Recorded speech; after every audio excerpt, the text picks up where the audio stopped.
क्या वाकई हजारों साल पहले मंदिर इसी वजह से बनाए गए थे? आखिर मंदिर बनाने की वजह क्या रही होगी? हमें क्यों आवश्यकता पड़ी होगी मंदिरों की? क्यों हमारे इतिहास में ऐसे ऐसे मंदिर बनाए गए जिन्हें बनाने में दशकों लग गए थे? दोस्तों, डिवाइन पावर को और इंटेंसिफाई रूप में पाने के लिए मंदिर बनाए गए।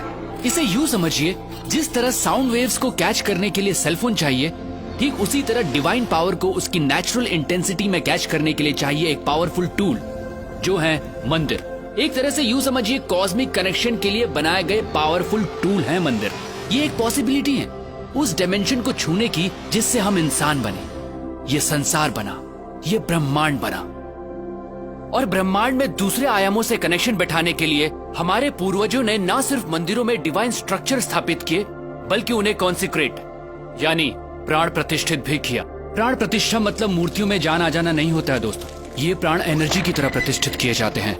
जी हाँ, मूर्तियों को एनर्जाइज किया जाता है, और जब हम उन मूर्तियों के सामने बैठते हैं तो हमें वो एनर्जी महसूस होती है।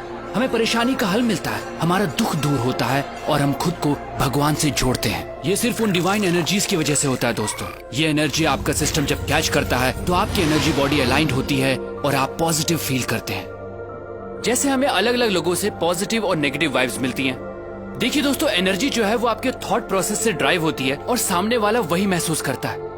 ठीक उसी तरह जब हम प्राचीन मंदिरों में जाते हैं तो हमें वहाँ की पॉजिटिव वाइब्स महसूस होती है। अगर आप अपनी एनर्जी के प्रति सेंसिटिव होंगे तो आप ये जरूर महसूस कर पाएंगे।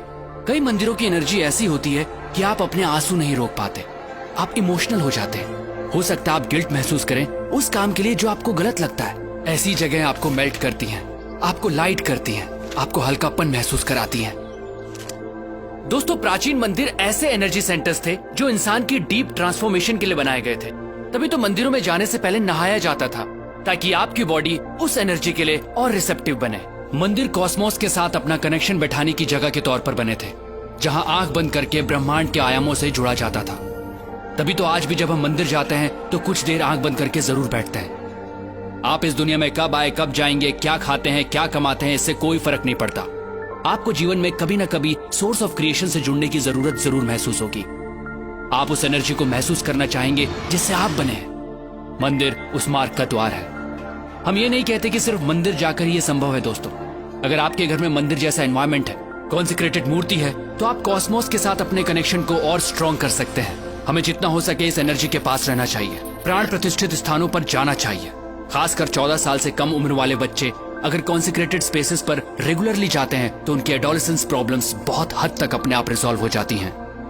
दोस्तों, मंदिर या कहिए कॉन्सिक्रेटेड स्पेसेस उस डायमेंशन से जुड़ने का द्वार है जहां से हमारी उत्पत्ति हुई है।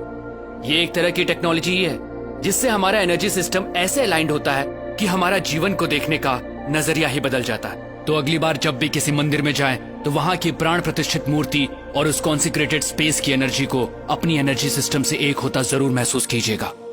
दोस्तों, सनातन धर्म सिर्फ धर्म नहीं है, ये एक सोच है, ये एक साइंस है जिसे हजारों साल पहले इवॉल्व किया गया था, जो इंसान को अपग्रेड करती है और आज भी ये उतनी ही एप्लीकेबल है। दोस्तों, इस मॉडर्न युग में हम बाहरी तौर पर बहुत बदल चुके हैं, लेकिन हमारे अंदर इंसान अब भी वही है और आज भी सनातन प्रैक्टिसेस और साइंस हमें अपग्रेड करने के लिए उतनी ही एप्लीकेबल हैं। सनातन सोच के माध्यम से मैं ऐसी ही चीजें, ऐसी ही साइंस आप तक पहुंचाता रहूंगा। दोस्तों, अगर आपके दिमाग में भी ऐसी कुछ प्रैक्टिसेस हैं, साइंस हैं, तो आप मुझसे जरूर शेयर कीजिएगा, क्योंकि हमें लगता है इस वक्त वर्तमान में सनातन सोच की आवश्यकता है, क्योंकि यही हमारा भूत है और यही हमारा भविष्य। प्रणाम।